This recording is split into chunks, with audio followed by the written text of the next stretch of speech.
जब भी दूध और डेयरी की बात होती है तो हमारे दिमाग में सबसे पहला नाम आता है अमूल। भारत ही नहीं बल्कि पूरी दुनिया में अपनी गुणवत्ता और नवाचार के लिए मशहूर अमूल ने किसानों की जिंदगी बदल दी है। जब सरकार को भी किसानों को डिजिटल सिस्टम से जोड़ने में मुश्किल आ रही थी तो अमूल ने आगे बढ़कर रास्ता दिखाया, किसानों को सशक्त बनाया, तकनीक से जोड़ा और देश भर में डेयरी सेक्टर में एक नई मिसाल कायम की। आज हम बात कर रहे हैं अमूल डेयरी के प्रबंध निदेशक अमित व्यास जी से, जिन्होंने हमें बताया कि क्यों अमूल को द टेस्ट ऑफ इंडिया कहा जाता है। तक को इसके साथ में जोड़ा है। डिजिटलाइजेशन आपने किया, जो जर्नलिस्ट गवर्नमेंट की स्कीम से सवाल उठते हैं कि नहीं हो पा रहा है, तो आपने कैसे किया ये? देखिए, हमारा गुजरात सरकार और गुजरात समाज के साथ में भारत सरकार कोऑपरेशन डिपार्टमेंट के साथ में एक बहुत बड़ी पहल हुई। जब ये डिजिटलाइजेशन हुआ उसके साथ साथ ये कहा गया कि किसानों के खाते कोऑपरेटिव बैंक्स में कैसे खोले जा सकते हैं। तो हमारे यहाँ पे हर डिस्ट्रिक्ट के अंदर कोऑपरेटिव बैंक है। तो हमारी कोऑपरेटिव बैंक जितने अमूल को हुए 78 साल 80th ईयर है, तो उनके भी उतने ही साल हुए। तो कोऑपरेटिव तो बहुत टाइम से है। तो भारत सरकार में जो ये बहुत अच्छा निर्णय हुआ कोऑपरेटिव डिपार्टमेंट का, उसके बाद इसको सहकार से समृद्धि का जो भाग के रूप गुजरात को मॉडल बनाया गया। और उसमें भी अगर आप देखिए तो हम आज की तारीख में हमारे जितने भी सभासद हैं वो सब कोऑपरेटिव बैंक के साथ जुड़े हुए हैं। और अभी पहला जो मॉडल था उसमें ये था कि किसान दूध देता है गाँव में सोसाइटी पे, सोसाइटी से हम दूध खरीदते हैं और हम प्रोसेस करके मार्केट में फेडरेशन को देते हैं। मार्केट से जो पैसा आता है वो डेयरी में आता है, डेयरी से हम सोसाइटी को देते, सोसाइटी फार्मर को देती थी।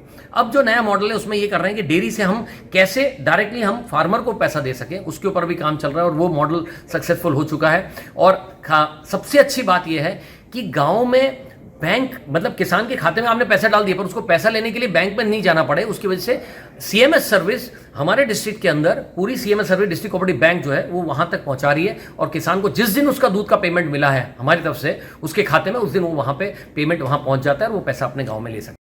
अमूल ने सिर्फ किसानों की आमदनी नहीं बढ़ाई बल्कि उनके खर्चे भी कम किए। गाय भैंसों के इलाज के लिए होम्योपैथिक दवाइयों पर रिसर्च करवाई गई। नतीजा यह निकला कि 26 तरह की दवाइयां तैयार हुई, जिनसे न सिर्फ पशुओं की सेहत सुधरी बल्कि किसानों का इलाज के ऊपर होने वाला खर्च भी घटा। यही कारण है कि इस अनोखी पहल के लिए अमूल को इंटरनेशनल डेयरी फेडरेशन से सम्मान भी मिला। सर, अमूल में कई अपने नवाचार के, अगर होम्योपैथिक की बात की जाए तो सर क्या यूजफुल है, कितना समय लगे, क्या यूटिलाइजेशन है इसका? जैसे कि हम जानते हैं कि भारत के अंदर अगर देखा जाए तो आयुर्वेदिक मेडिसिन बहुत टाइम से मतलब आयुर्वेद भारत जाना जाता है, वैसे ही होम्योपैथी के लिए भी।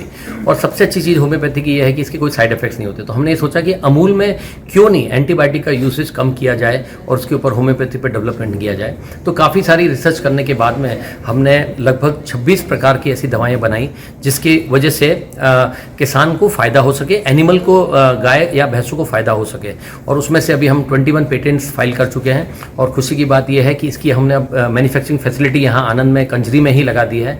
और हम लगभग मोर देन 5 लाख एनिमल्स के ऊपर हम ट्रीटमेंट कर चुके हैं। इवन लंपी में भी हमने इसका काफ़ी उपयोग देखा है। एसिड का जो प्रॉब्लम रहता है, एसिडिसिस जो बोलते हैं एनिमल्स में, मेस्टाइटिस बोलते हैं उसके ऊपर, तो काफ़ी खर्चा जो है किसान का कम हो सकता है। और खुशी की बात यह है कि finally last year international dairy federation में जब हमने इसके लिए अप्लाई किया था अवार्ड के लिए, तो they have selected homeopathy medicine की जो काम हुआ है इंडिया में अमूल के द्वारा, उन्होंने हमें फर्स्ट अवार्ड दिया। सो ये किसानों का जो जैसे कहते हैं एनिमल की हेल्थ अच्छी हो सके, एंटीबायोटिक का यूसेज कम हो, उससे जो प्रोडक्ट निकला, गाय जो प्रोडक्ट आया, दूध आया, वो अच्छा क्वालिटी से अच्छे प्रोडक्ट बने और कस्टमर्स जो है हमारे उनको। लेकिन आज के समय में सबसे बड़ी चुनौती है मिलावट से बचना। अमूल ने इस दिशा में भी कई तकनीकी कदम उठाए ताकि उपभोक्ताओं तक सिर्फ शुद्ध और सुरक्षित दूध और प्रोडक्ट्स पहुंच सके। भारत में बहुत अच्छा है, मतलब ऐसा नहीं है कि नहीं है, क्योंकि हमारा सिस्टम जो है अनऑर्गेनाइज्ड है। अनऑर्गेनाइज, अमूल ऑर्गेनाइज्ड है, मतलब गांव से कलेक्शन करता है। तो हम कैसे इसको ज़्यादा से ज़्यादा कंज्यूमर अवेयरनेस करके और पैक्ड प्रोडक्ट की तरफ ले जाएं, तो सबसे पहला प्रॉब्लम तो इसको एलिमिनेट करना है, जिसके ऊपर अभी काम चल रहा है। दूसरा, कहीं अगर एडल्ट्रेशन का चांस है तो अगर आप देखिए तो गुजरात और गुजरात के बाहर में जितनी भी सोसाइटीज़ हैं उन सब में फैट एसएनएफ मशीन एडल्ट्रेशन के साथ में लगाई गई है। भारत सरकार के द्वारा एक बहुत अच्छी स्कीम पहल चालू की गई है, जिसके अंदर उन्होंने NPDD प्रोग्राम के अंतर्गत मशीन्स कही है कि आप ले सकते हैं, जिसके अंदर 60% सरकार देती है और 40% सोसाइटी की तरफ से होता है। ऐसी हमने 500 मशीनें गाँव में अभी इंस्टॉलेशन कर दी है और एक एक मशीन 3.5-4 लाख रुपए की है, और उससे वहाँ पे एट सोर्स किस फार्मर के दूध में एडल्ट्रेशन वहीं पकड़ा जा सकता है। तो सबसे पहला काम यह है कि जहां सोर्स है वहीं से अगर उसको पकड़ लें तो एडल्ट्रेशन बिल्कुल रुक सकता है, और मैं ये मानता हूं कि किसान को अगर अच्छा पैसा दिया जाए तो कोई एडल्ट्रेशन की बात ही नहीं हो सकती। तकनीक और विकास के मामले में भी अमूल किसी से पीछे नहीं है। हर स्तर पर टेक्नोलॉजी का इस्तेमाल होता है, चाहे वो दूध की क्वालिटी जांचने की बात हो या सप्लाई चेन मैनेजमेंट की। और गर्व की बात यह है कि आज अमेरिका के हर राज्य में अमूल के प्रोडक्ट्स उपलब्ध हैं। भारत इंफॉर्मेशन टेक्नोलॉजी में अगर अपन देखें तो सबसे आगे है टेक्नोलॉजी में, और हमारे पास में बहुत हुनर है, हमारे पास कैपेसिटी है, तो सही दिशा की ज़रूरत है। तो हमने ये देखा कि कैसे एनिमल्स के अंदर हम डिजिटलाइजेशन किया जा सके और खुद कैसे अपने यहाँ लोकल वे में डेवलप कर सकें, और ट्रायल्स तो हमारे एनिमल्स पे ही करते हैं, हमारे ही प्लांट में करते हैं, तो इट बिकम्स ईजी कि बाहर जाने की उसकी कोई ज़रूरत नहीं है।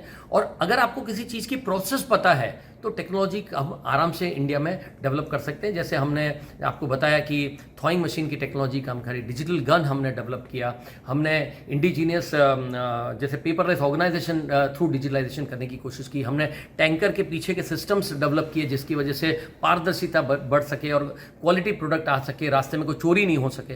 तो मैं ये मानता हूँ कि अल्टीमेटली इंडिया में जो प्रोड्यूस होता है उसकी कॉस्ट कम ही होती है, और हम उसके ऊपर अपने पे सब पे विश्वास रखना चाहिए, और जो विश्वास सबने रखा उसकी वजह से आज हम अमूल जो है, जिसे कहते हैं कि वर्ल्ड की नंबर 1 ब्रांड है। और खुशी की बात यह है कि यूएस के हर स्टेट में अमूल अवेलेबल है आज की। किसानों को सशक्त बनाने से लेकर उपभोक्ताओं तक गुणवत्ता पहुंचाने तक अमूल की यात्रा बताती है कि क्यों इसे द टेस्ट ऑफ इंडिया कहा जाता है।